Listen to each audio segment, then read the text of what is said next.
Hey everybody, I'm Michael Strahan, and St. Jude has been close to my heart for many years. Their groundbreaking research is changing how the world treats childhood cancer, and has helped push the survival rate in the U.S. from 20% to more than 80%. Please help St. Jude give children the greatest gift, a chance at a lifetime. This holiday, help St. Jude find more cures for more children. Donate now at musicgives.org. This is the best of the Morning X. Because mediocre of the Morning X didn't have the same ring to it. 99X. I would describe myself as an investor and a financial literacy advocate. I grew up on the south side of Chicago. We grew up very poor in a neighborhood where you're watching everyone live the American dream from afar. Rampaged by drugs and gangs. We probably got evicted every year I was in high school. You know, you get off the bus and you see your stuff on the curb. But all of those things really inspired me to understand money and understand why some people don't have these issues and why others do. And then what can I do to stop this from happening to my family, but also to my entire community? 99X, this is the Morning X. It's Barnes and Leslie. And many times you have heard us mention one of our, I think both, I speak for you too, Leslie, one of our favorite shows is Shark Tank. I'm addicted. And newsflash, it's a shock to my system. No longer on Friday nights. It will be this season on Wednesday nights. So the season premiere is tonight. Look in the waters. We've got a shark. Rashaun Williams, welcome to the Morning X. Hey, thank you for having me. I'm excited to be here. A lot of people seeing you, make your way onto the Shark Tank stage, and you've got roots here in Atlanta, obviously. How did this whole thing come about that you ended up, being on Shark Tank? I've been teaching financial literacy for the last 25 years, and I've been a venture capitalist for the last 12 years. I had no idea that people that watch Shark Tank were so interested in learning about investing and launching startups.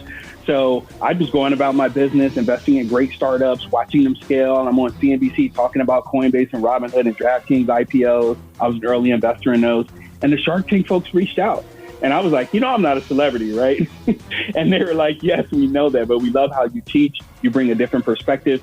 Can you come and interview? And then since then, I was on 3 episodes last season. I'm on 6 for season 17. I'm excited about it. I want to ask you a question because I actually love watching this show, but I want to flip it around because I know you've probably inspired a lot of, the young investors or entrepreneurs. Was there something from their side, though, that sort of maybe changed the way you looked at mentoring someone? One thing that I learned from Shark Tank, this is going to sound really crazy, Leslie. I've never seen the reaction of entrepreneurs after I decide to invest. It's all over phones and Zooms and people hang up. On Shark Tank, it's live. You see them right there. They literally cry or they're devastated right there in person. So it helped me become a better investor, be a little more personal. And it's not just business, it's not just numbers, it's about people. So that story about it really helped drive home that this is what I need to be doing, helping entrepreneurs build businesses and change the financial landscape for their families for generations. And I just absolutely love it. Staying on that topic, when you mentor like athletes or entertainers about private equity, which you're very smart with, what's the most common wealth destroying myth that you have to deconstruct for these type of people who suddenly come into a lot of money? The first thing I tell them is the most important financial question that no financial advisor has probably ever asked you is this question here. What's your number? And what I mean by that is, what percentage return does you, Barnes, and you, Leslie, need on your investable assets in order for your passive income to be more than your expenses on an annual basis? So said differently, if you have $10 million, just the average amount an athlete has, and he spends $1 million a year, how much do you need to get on a return for that $10 million to cover your $1 million in expenses? And it's 10%. Start there. A lot of people think you have to just put your portfolio in bonds and get 2%, and you're 33 years old and you're going to live for another 50 years. Get 10%. You don't have to cut your expenses. Everyone's talking about spend less, but there's no one saying earn more. So focus on both sides of the equation. Being a part, owner of the Falcons, do you actually have a class for these new dudes coming in getting all this money? Do you sit down with these guys and since you're right there with the team and share this knowledge? First and foremost, I appreciate Arthur Blank for allowing me to be a limited partner of the Falcons. I'm learning just from being around billionaires like him all the time. In the limited partnership group, we're not allowed to teach financial literacy to players and all of the things that, it's a separate line. You have the union, you have agents, so everyone is kind of separate in that respect. So I push information out to the public. Social media, Instagram, I'm very active with educating people. That's actually one of the reasons I wanted to do Shark Tank. And a lot of people that watch it, especially for the season 17, you'll see new investment concepts, new ways to de-risk investments, new ways to vet deals that you probably haven't seen before. So I'm pretty excited about working with everyone, especially through the Shark Tank platform. Talking to Rashaun Williams, of course, venture capitalist, one of the sharks, Shark Tank, debuting tonight. Question for you, because you were an early investor in things like Dropbox, Lyft. Was there one investment that really surprised you that just went berserk in a positive way? You know what? It's a company called Doorbot. Do you guys know what that company is called today? Doorbot? No, what is DoorDash? What's Doorbot? Nope, Doorbot. Ring. The shark passed on Ring. It was called Doorbot originally. I invested after they passed. No way! And I had no idea that they were getting, yes. This was like 8-9 years ago. I had no idea they would be acquired for $1 billion. Amazon. I mean, what a great investment. Like, it was one of my favorites. Well, and what a great thing to hold over all the other sharks' heads. But, okay, Rashaun, but what's the flip side of it? What's the one that someone pitched you and you're like, yeah, and you are a very nice guy, so you're probably like, I really respect your pitch, but nah. And then you look back and it blew up. Oh, man, that's every day, man. How much time do we have here? Seriously, what's the big one? The big one is probably Airbnb. Oh, man, had I put $50,000 in Airbnb, I would have made $50 million off the $50,000. Oh, no! Wow. Wait, Rashaun, you're a smart man. Yeah. How did you not look at that concept and think, that's going to be big?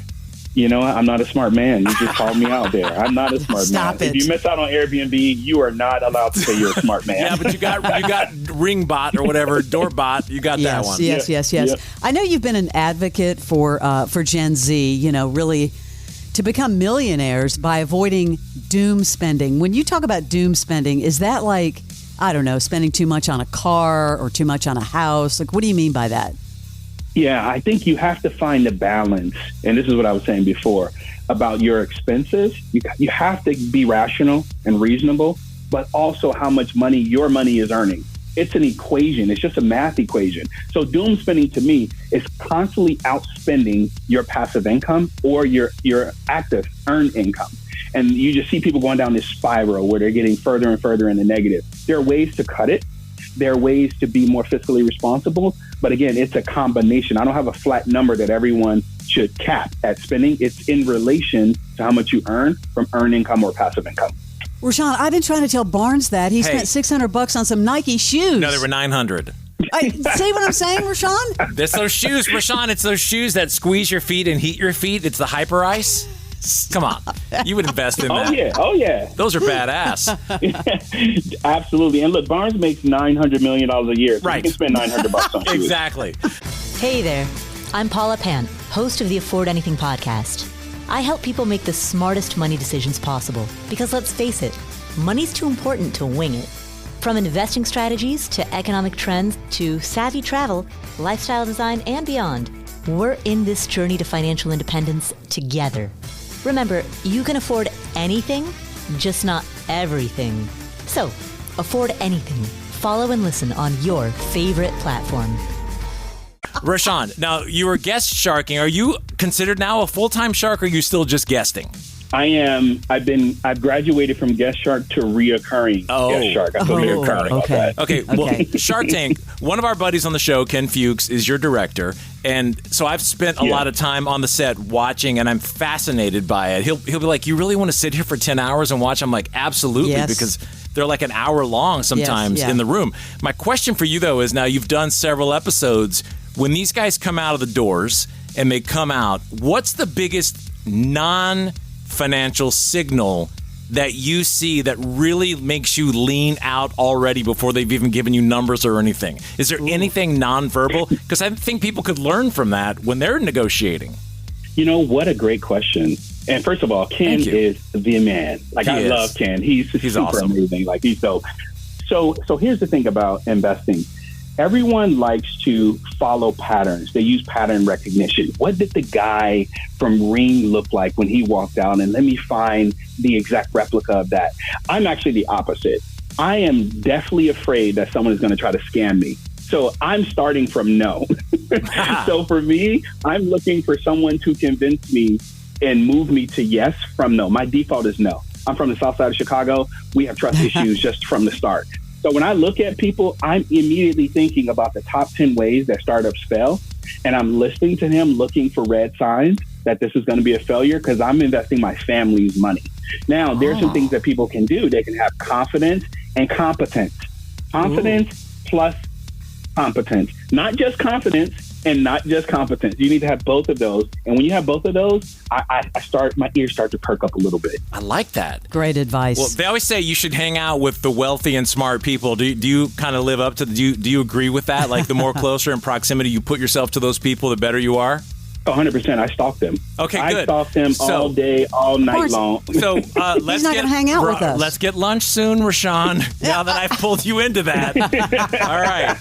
Thank you. Oh, the bait and switch. The bait and switch. Got you. But thank you. You are doing a great job on the show. We look forward to the premiere of the new season tonight on ABC. Thank you, Rashaun Williams. Thank you. The best of the Morning X. 99X. Welcome to Next Roll. I'm your host, Vernon Davis. Okay, y'all, thank you. That's enough.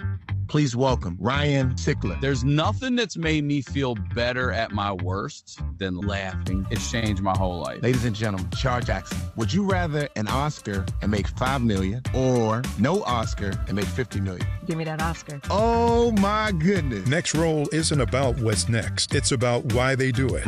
That's powerful, man. Next Roll with Vernon Davis. Follow and listen on your favorite platform.